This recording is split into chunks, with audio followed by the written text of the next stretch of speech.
Cool.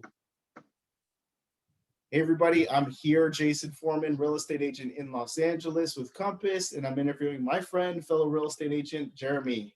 Hey Jeremy. Hey, what's going on, Jason? Thanks for talking with me, man.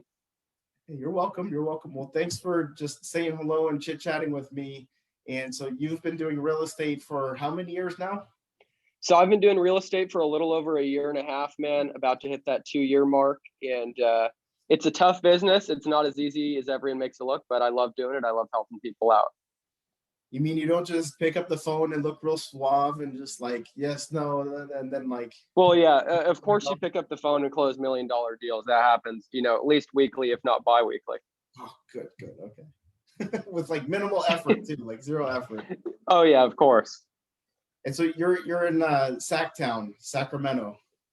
Yeah, I'm in Sacramento, up here in Northern California. Grew up in Sacramento, and Sacramento has grown a ton over the past 5-10 years, especially. Downtown's gotten huge. You have the Sacramento Kings Stadium down there now, the Golden One Center, and it's made it feel a lot more like a city than maybe it did in the past, which is super cool. Oh, wow. I'm sure most, I thought my hometown did that, and I thought it was just me, but it's happening across the United States. I mean, home prices have gone up almost 30% across the country, so it's crazy. Everything is kind of shifting over. What was was now expensive. Wow. Yeah, Sacramento a few months back was ranked the #1 real estate market in the nation by Realtor.com. And part of the reason that's happening, yeah, I mean, it's crazy, literally #1. I made a YouTube video about it too. And you had all these people coming from the Bay Area just because interest rates were low, everyone's working from home and buying up all these places here in Sacramento. And it's crazy. I mean, the prices here are still insane, but I think we're starting to kind of cool off a bit, which, a lot of buyers are going to be thankful for. Oh, cool. Okay. Yeah. So, I mean, there's other factors other than it's a beautiful place to live. There's a little more room than a place like LA, although it looks like it's getting more populated. So what is the main growth? It's just spillover from Silicon Valley and Google and Amazon and all those employees. Even those guys are getting priced out too, right? Yeah, I mean, I'd say you're getting a lot of spillover from the Bay. But I'd say there's a lot of opportunity here in Sacramento. Obviously, it's the state capital. It's the capital of California. A lot of people don't know that, surprisingly. You think it's like LA or SF. But they just assume it's LA. Yeah, yeah, pretty much everyone does. But yeah, Sacramento is the state capital, so we have a ton of state jobs up here. A lot of people work for the state and can make a pretty decent living. Tons of schools are up here. Medical is huge up here. We have Kaiser, Sutter Health, and there's one other hospital I'm blanking on, but there's a ton of good opportunities for people to come up here and make a good living. So you're mostly helping people in Sacramento.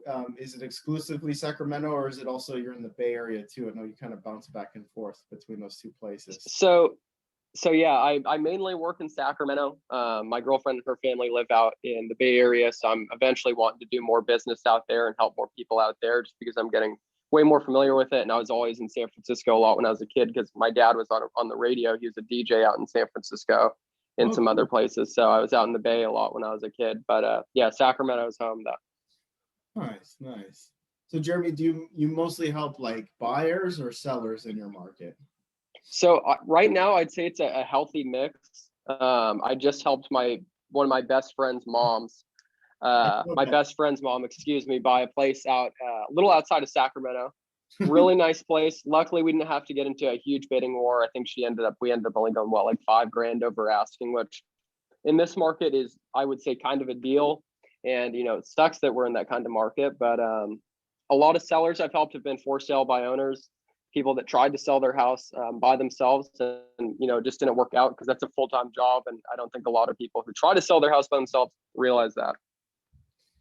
Yeah, every now and then there's a really savvy person who knows their stuff and on top of their job or business. But yeah, most people can't handle it.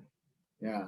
Yeah, it's tough. It is not a joke. A lot of people think they can come home after their 9 to 5 or whatever. Maybe they run a business and then they're like, oh, I can sell my house by myself. But no, majority of the time, even if they do sell it by themselves, they aren't going to get the money that they could have if they did list it and get it on MLS and everything. Oh, and then what about a couple of other things, right? Although you bought the home for whatever, $400,000 and now it's worth almost $800,000. You think those people who are going to spend that much for the old house that's falling apart, right? They're going to just like not give you a hard time. Although you make a lot of money, You think they're not going to challenge you, request for repairs? You think they're not going to try and get a discount once they lock in the deal, right?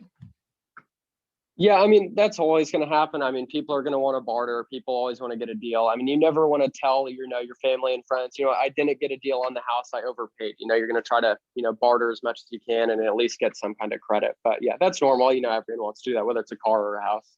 Oh, yeah. But don't you think it's on a higher level because these sophisticated people with more money and more experience and aggressive agents come in, right? And then so it's even more Sure. so. You bought your home for $300,000. It's worth $1 million. Congratulations. And then what you don't see behind the scenes is the credit back, right? It closed at $1 million, but they got $30,000 back from the termite and all this type of stuff. That's what we're fighting. Yeah, I mean, too. Yeah, that's definitely a thing, especially with a lot of the older homes that were built in like the 60s or 70s. You're definitely seeing that. On the newer builds, not really so much, but yeah, older houses, you're for sure seeing that.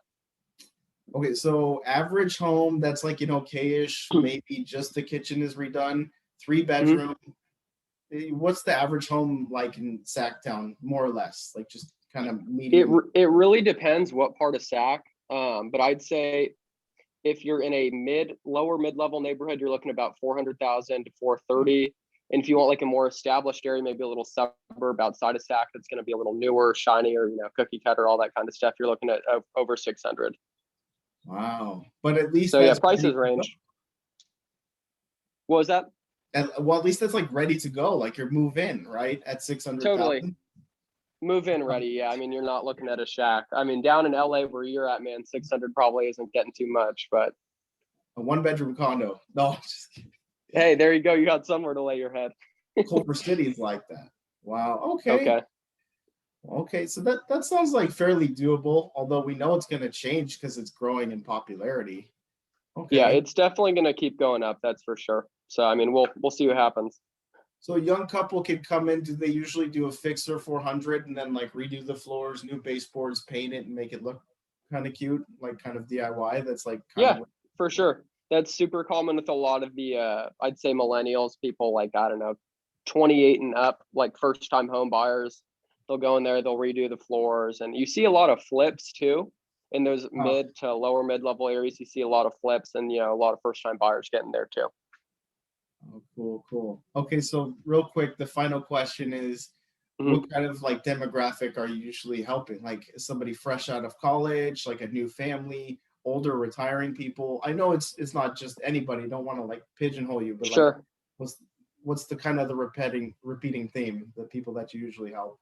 So I'd say I've worked with pretty much all ages. I'm 24 right now. I've worked with some people that were like 25, 26. They were a younger couple.